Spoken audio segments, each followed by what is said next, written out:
ठीक है। हे भारत, उठो जागो, मेरे वीर स्वदेशवासियों के प्रति। स्वाधीनता पाने का अधिकार उसे नहीं जो स्वयं औरों को स्वाधीनता देने को तैयार न हो। मान लो अंग्रेज़ों ने सब अधिकार तुम्हारे हाथों में सौंप दिए तो क्या होगा? तब तो तुम प्रजा को दबाओगे और उन्हें कुछ भी अधिकार न दोगे। गुलाम लोग गुलाम बनाने के लिए ही अधिकार चाहते हैं। अब केवल अपने धर्म पर जोर देकर तथा समाज को स्वतंत्रता देकर इस कार्य को धीरे धीरे सिद्ध करना है। भारतीय धर्म के आधार पर क्या तुम यूरोप जैसा समाज बना सकते हो? उत्साह से हृदय भर लो और सब जगह फैल जाओ। काम करो, काम करो। 50 सदियाँ तुम्हारे ओर ताक रही हैं। भारत का भविष्य तुम पर निर्भर है। काम करते जाओ। जिस प्रकार भी हो, हमें संघ को दृढ़ प्रतिष्ठित और उन्नत बनाना होगा और इसमें हमें सफलता मिलेगी, अवश्य मिलेगी। नहीं कहने से नहीं बनेगा और किसी बात की आवश्यकता नहीं। आवश्यकता है केवल प्रेम, अकपटता और धैर्य की। जीवन का अर्थ है वृद्धि अर्थात विस्तार, और विस्तार ही प्रेम है। इसलिए प्रेम ही जीवन है। वही जीवन का एकमात्र गति नियामक है और स्वार्थपरता ही मृत्यु है। यह लोक और परलोक में यही बात सत्य है। यदि कोई कहे कि देह के विनाश के बाद और कुछ नहीं रहता, तो भी उसे यह मानना पड़ेगा कि स्वार्थपरता ही यथार्थ मृत्यु है। परोपकार ही जीवन है। परोपकार न करना ही मृत्यु है। जितने नर पशु तुम देखते हो उनमें 90% मृत हैं, प्रेत हैं। क्योंकि ऐ बच्चों, जिसमें प्रेम नहीं है वह मृत नहीं तो और क्या है। ऐ युवकों, सबके लिए तुम्हारे हृदय में दर्द हो। गरीब, मूर्ख और पद दलितों के दुख को हृदय से अनुभव करो। संवेदना से तुम्हारे हृदय की क्रिया रुक जाए, मस्तिष्क चकराने लगे, तुम्हें ऐसा प्रतीत हो कि हम पागल तो नहीं हो गए हैं। तब जाकर ईश्वर के चरणों में अपने हृदय की व्यथा प्रकट करो। तभी उनके पास से शक्ति, सहायता और अदम्य उत्साह आएगा। गत 10 वर्ष से मैं मेरा मूल मंत्र घोषित करते आया हूँ कि प्रयत्न करते रहो, और अब भी मैं कहता हूँ कि अविराम प्रयत्न करते चलो।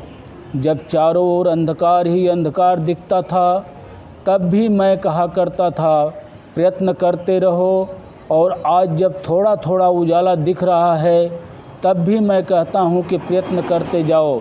वत्स, डरो मत।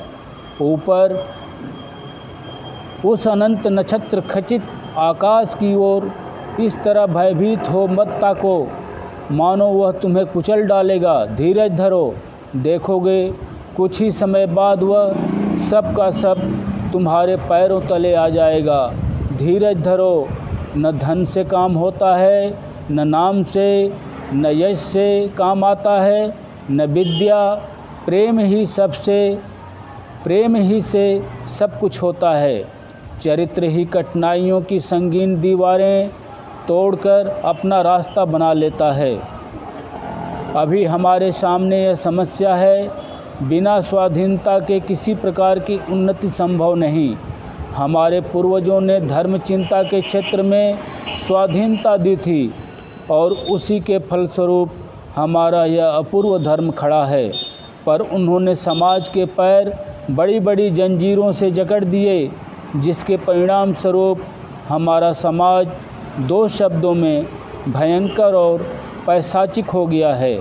पाश्चात्य देशों में समाज को सदैव स्वाधीनता मिलती रही। उनके समाज को देखो और फिर दूसरी ओर उनका धर्म कैसा है वह भी देखो। उन्नति की पहली शर्त है स्वाधीनता। मनुष्य को जिस प्रकार विचार और वाणी में स्वाधीनता मिलनी चाहिए, वैसे ही उसे खान पान, रहन सहन, विवाह आदि हर एक बात में स्वाधीनता मिलनी चाहिए, जब तक कि उसके द्वारा दूसरों को कोई हानि नहीं पहुंचती। हम मूर्खों की तरह भौतिक सभ्यता की निंदा किया करते हैं, और क्यों न करें। अंगूर खट्टे जो हैं, भारत की आध्यात्मिक सभ्यता की श्रेष्ठता को स्वीकार करने पर भी यह मानना ही पड़ेगा कि सारे भारतवर्ष में 1 लाख से अधिक यथार्थ धार्मिक नर नारी नहीं हैं। अब प्रश्न यह है कि क्या इन मुट्ठी भर लोगों की धार्मिक उन्नति के लिए भारत के 30 करोड़ अधिवासियों को बर्बरों का सा जीवन व्यतीत करना और भूखों मरना होगा? क्यों एक भी आदमी भूखे मरे? मुसलमान के लिए हिंदुओं को जीतना कैसे संभव हुआ? हिंदुओं का भौतिक सभ्यता का निरादर करना ही इसका कारण था। मुसलमानों ने ही इन्हें दर्जी द्वारा सिले हुए कपड़े पहनना तक सिखलाया। क्या ही अच्छा होता यदि हिंदू मुसलमानों से साफ ढंग से खाने का उपाय भी सीख लेते, ताकि रास्ते की धूल भोजन के साथ न मिलने पाती। भौतिक सभ्यता नहीं, भोग विलास की भी ज़रूरत होती है, क्योंकि उससे गरीबों को काम मिलता है। अन्न चाहिए। मुझे तो इस पर विश्वास नहीं होता कि जो भगवान मुझे यहाँ पर अन्न नहीं दे सकता, वह स्वर्ग में मुझे अनंत सुख देगा। राम कहो, भारत को उठना होगा, गरीबों को 2 रोटी देनी होगी, शिक्षा का विस्तार करना होगा, और पुरोहिती की बुराइयों को ऐसा धक्का देना होगा कि वे चक्कर खाती हुई एकदम अतलांतिक महासागर में जा गिरें। ब्राह्मण हो या सन्यासी, किसी की बुराई को क्षमा न मिलनी चाहिए। ऐसा करना होगा जिससे पुरोहिती की बुराइयों और सामाजिक अत्याचारों का कहीं नाम निशान तक न रहे। सबके लिए अन्न अधिक सुलभ हो जाए और सबको अधिकाधिक सुविधा मिलती रहे। स्वाधीनता पाने का अधिकार उसे नहीं जो स्वयं औरों को स्वाधीनता देने को तैयार न हो। मान लो अंग्रेज़ों ने सब अधिकार तुम्हारे हाथों में सौंप दिए तो होगा क्या? तब तो तुम प्रजा को दबाओगे और उन्हें कुछ भी अधिकार न दोगे। गुलाम तो शक्ति चाहता है दूसरों को गुलाम बनाने के लिए।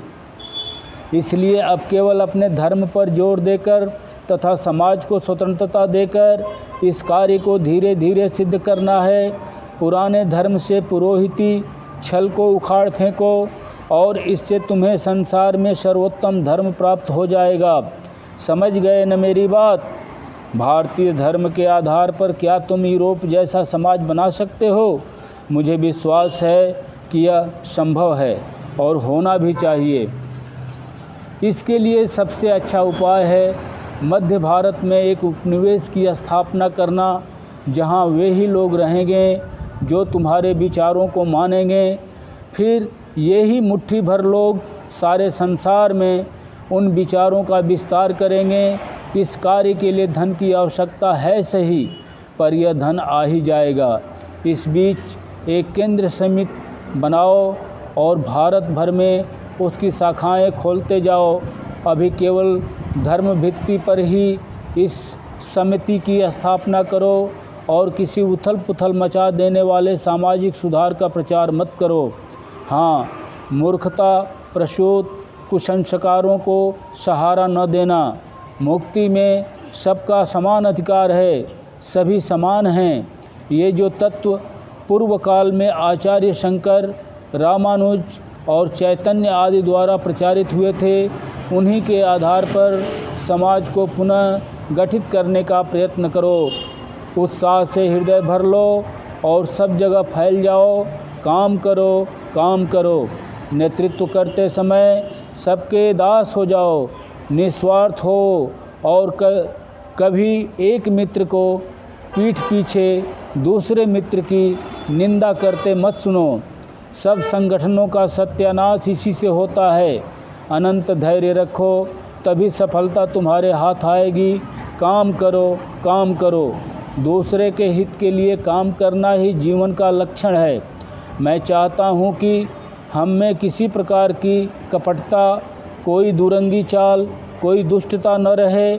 मैं सदैव प्रभु पर निर्भर रहा हूँ, सत्य पर निर्भर रहा हूँ, जो दिन के प्रकाश की भांति उज्ज्वल है। मरते समय मेरी विवेक बुद्धि पर यह धब्बा न रहे कि मैंने नाम या यश पाने के लिए, यहाँ तक कि परोपकार करने के लिए दुरंगी चालों से काम लिया था। दुराचार की गंध या बदनीयती का नाम तक न रहने पाए। किसी प्रकार का टाल मटोल या छिपे तौर पर बदमाशी या गुप्त सठता हम में न रहे। पदें की आड़ में कुछ न किया जाए। गुरु का विशेष कृपा पात्र होने का कोई भी दावा न करे। यहाँ तक कि हम में कोई गुरु भी न रहे। मेरे साहसी बच्चों, आगे बढ़ो, चाहे धन आए या न आए, आदमी मिले या न मिले। क्या तुम्हारे पास प्रेम है? क्या तुम्हें ईश्वर पर भरोसा है? बस आगे बढ़ो, तुम्हें कोई न रोक सकेगा। सतर्क रहो, जो कुछ असत्य है उसे पास तक न फटकने दो। सत्य पर डटे रहो, बस तभी हम सफल होंगे। इसमें चाहे थोड़ा अधिक समय लगे, पर तो भी निसंदेह हम अपने इस कार्य में सफल होंगे, अवश्य होंगे। इस तरह काम करते जाओ, मानो मैं कभी था ही नहीं। इस तरह काम करो, मानो तुम में से हर एक के ऊपर सारा काम निर्भर है। भविष्य की 50 सदियाँ तुम्हारी ओर ताक रही हैं। भारत का भविष्य तुम पर निर्भर है। काम करते जाओ। पता नहीं कि मैं कब देश लौटूंगा। यहाँ काम करने का बड़ा अच्छा क्षेत्र है। भारत में लोग अधिक से अधिक मेरी प्रशंसा भर कर सकते हैं, पर वे किसी काम के लिए एक पैसा भी न देंगे, और दे भी तो कहाँ से दें? वे स्वयं भिखारी हैं ना। फिर गत 2000 या उससे भी अधिक वर्षों से वे परोपकार करने की वृत्ति ही खो बैठे हैं।